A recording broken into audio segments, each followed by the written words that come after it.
আপনাদের প্রত্যেককে ওয়েলকাম বাংলার খবর অফিসিয়াল ইউটিউব চ্যানেল। আপনারা যদি আজকে আমাদের এই বাংলার খবর অফিসিয়াল ইউটিউব চ্যানেলটিতে নতুন হয়ে থাকেন, অবশ্যই আপনারা আমাদের এই বাংলার খবর অফিসিয়াল ইউটিউব চ্যানেলটিকে সাবস্ক্রাইব করতে ভুলবেন না। এর ফলে যে আমরা গুরুত্বপূর্ণ আপডেটগুলো দেব, প্রত্যেকটা আপডেটস আপনারা পেয়ে যাবেন। তো আপনারা দেখতে পাচ্ছেন আজকে আমাদের যে বিষয়টা নিয়ে আলোচনা, যুবশ্রী প্রকল্পের কিছু গুরুত্বপূর্ণ আপডেট। এখনও টাকা পাননি, কবে ঢুকবে আপনাদের টাকা? অনেকেই কিন্তু টাকা পাননি, কী কারণে টাকা পাননি সেটাও আমরা আপনাদের বলবো। যুবশ্রী প্রকল্পের টাকা দেওয়া নিয়ে সুখবর, আবারও কিন্তু দেওয়া হবে আপনাদের নতুন করে যুবশ্রী প্রকল্পের টাকা। আপনারা জানেন আপনাদের 6 মাসের টাকা বাকি ছিল, তার মধ্য থেকে অলরেডি আপনাদের 2 মাসের করে টাকা দিয়ে দেওয়া হয়েছে, কোনো ব্যক্তিকে আবার 1 মাসের করেও দেওয়া হয়েছে। কোনো সমস্যা নেই, আপনারা কিন্তু 6 মাসেরই টাকা পাবেন। ধীরে ধীরে কয়েকটা ধাপে ধাপে টাকাগুলো দেওয়া হবে। তবে একটা সমস্যা দেখা দিচ্ছে অনেকের ক্ষেত্রে, আপনারা এটা বলেছেন, সেই ভিত্তিতে আমাদের এই ভিডিওটা ক্রিয়েট করা। তার আগে অবশ্যই আপনাদের আমি বলবো, আপনাদেরকে নিয়ে আমাদের একটি হোয়াটসঅ্যাপ গ্রুপ, হোয়াটসঅ্যাপ চ্যানেল এবং টেলিগ্রাম চ্যানেল আছে। আমরা ভিডিও ডেসক্রিপশন বক্সে লিঙ্ক দিয়েছি, আপনারা অবশ্যই সেগুলোতে যুক্ত হতে পারেন। সেগুলোতে যুক্ত হলে ছোটো বড়ো সমস্ত আপডেটস আপনারা সবার আগে পেয়ে যাবেন। কী বলা হয়েছে অন স্ক্রিন দেখতেই পাচ্ছেন। আপনারা প্রত্যেকেই জানেন পশ্চিমবঙ্গ সরকারের খুবই গুরুত্বপূর্ণ একটি প্রকল্প, যেটির নাম হচ্ছে যুবশ্রী প্রকল্প। এই প্রকল্পের মাধ্যমে প্রত্যেক মাসে আপনাদেরকে 1500 কোটি টাকা সরাসরি ব্যাঙ্ক অ্যাকাউন্টে দেওয়া হয়। আবার নতুন করে দেওয়া শুরু হয়ে গিয়েছে যুবশ্রী প্রকল্পের টাকা, মানে নতুন করে আবার দেওয়া হচ্ছে। যে 6 মাসের বাকি ছিল আপনাদেরকে, সেখান থেকে 2 মাসের করে আবার নতুন করে দেওয়া হচ্ছে যুবশ্রী প্রকল্পের টাকা। অনেকেই পাচ্ছেন 1500, আবার অনেকেই পাচ্ছেন 3000 করে টাকা, অর্থাৎ অনেকেই পাচ্ছেন 1 মাসের করে টাকা, আবার অনেকেই পাচ্ছেন 2 মাসের করে টাকা, 3000 টাকা করে, ঠিক আছে। তবে এখানে একটি সমস্যা দেখা দিচ্ছে, অনেকেরই টাকা ঢোকার SMS মোবাইলে ফোনে এসেছে, ইওর পেমেন্ট ক্রেডিট এরকম কিন্তু ফোনে পেমেন্ট এসেছে, মানে SMS এসেছে। তবে এখানে একটি সমস্যা দেখা দিচ্ছে, অনেকেরই টাকা ঢোকার SMS মোবাইল ফোনে এসেছে, কিন্তু ব্যাঙ্ক অ্যাকাউন্টে টাকা এখনও ক্রেডিট হয়নি। আপনার যে নির্দিষ্ট ব্যাঙ্ক অ্যাকাউন্ট আছে সেই ব্যাঙ্ক অ্যাকাউন্টে টাকা ক্রেডিট হয়নি, কিন্তু আপনার মোবাইলে টাকা ক্রেডিট হওয়ার SMSটি এসেছে। আপনার টাকাটি কবে ব্যাঙ্ক অ্যাকাউন্টে ক্রেডিট হবে, আপনি কি যুবশ্রী প্রকল্পের টাকাটি পাবেন না? এক উপভোক্তা, আর আমরা নিচে স্ক্রিনশট লাগিয়ে দিলাম।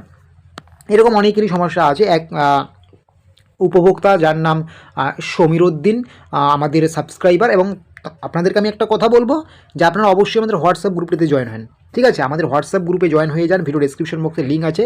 তাহলে এইরকম SMSগুলো কার কখন টাকা ঢুকছে না ঢুকছে আপনারা কিন্তু সবার আগে পেয়ে যাবেন। তো এই সমীর উদ্দিন কী বলেছেন, আমার SMS আসছে কিন্তু ব্যাংকে ক্রেডিট হয়নি, এখন কি করব? দেখুন ভাই বা দাদা, কিছু করার নেই। আপনার যেহেতু আপনার SMS চলে এসেছে, আপনার এখনও টাকা ক্রেডিট হয়নি, তো চিন্তার কোনো বিষয় নেই। অনেক সময় কিন্তু ব্যাংকের কিছু টেকনিক্যাল সমস্যার জন্য টাকা ঢুকতে ব্যাংকে একটু লেট হয়। গভর্নমেন্টের পক্ষ থেকে টাকা ছাড়ার পরেও আপনার নামে টাকা অলরেডি বরাদ্দ হয়ে গেছে, চিন্তার কোনো বিষয় নেই, আপনি সেই টাকাটা পাবেন।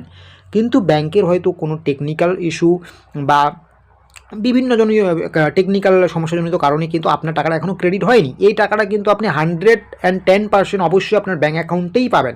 হয়তো আপনার ব্যাঙ্ক অ্যাকাউন্টে কোনো সমস্যাজনিত কারণে হয়নি, বা আপনার ব্যাঙ্ক অ্যাকাউন্টে হয়তো এই মুহূর্তে সার্ভার ইস্যু রয়েছে, ব্যাংকেরও অনেক সময় হয় এই বিষয়গুলো, তার জন্য টাকাটা হয়নি ক্রেডিট।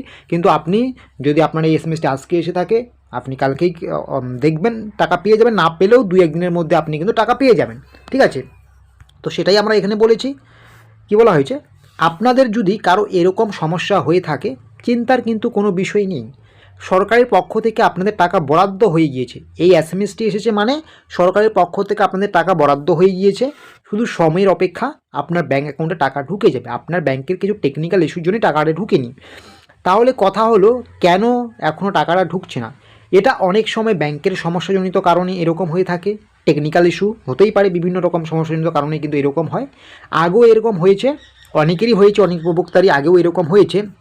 তো চিন্তা না করে আর 2-1 দিন অপেক্ষা করুন, বা কালকের মধ্যেই আপনারা কিন্তু পেয়ে যাবেন। যদি আজকে আমি ভিডিওটা যখন বানাচ্ছি, যদি আপনার এখন এরকম থাকে, তো কালকে আপনি গিয়ে ব্যাংকে খোঁজ খবর নেবেন, বা 2-1 দিনের মধ্যে কিন্তু আপনি অপেক্ষা করার পরে এই টাকাটা সরাসরি আপনার যে নির্দিষ্ট ব্যাঙ্ক অ্যাকাউন্টস রয়েছে সেই ব্যাঙ্ক অ্যাকাউন্টে পেয়ে যাবেন, ঠিক আছে। এই টাকাটা কিন্তু আপনার মার যাবে না। যখন আপনার টাকা বরাদ্দ হয়ে গিয়েছে, আপনার ফোনে SMS চলে এসেছে, টাকা তো আপনার নামে ছাড়া হয়েছে, ব্যাংকের সমস্যাজনিত কারণেই টাকাটা ঢুকেনি। তো সেই টাকা অবশ্যই 110% আপনার ব্যাঙ্ক অ্যাকাউন্টে ক্রেডিট হবে, আজ না হোক কাল অবশ্যই আপনি পাবেন, ঠিক আছে।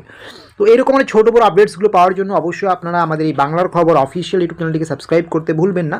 এবং আপনাদেরকে নিয়ে আমাদের যে একটি WhatsApp group, WhatsApp channel, Telegram channel আছে, অবশ্যই আপনারা সেগুলোতে যুক্ত হয়ে যাবেন। ভিডিও ডেসক্রিপশন বক্সে আমরা লিঙ্ক দিয়েছি, প্রত্যেকটা লিঙ্ক একটু চেক করে নেবেন।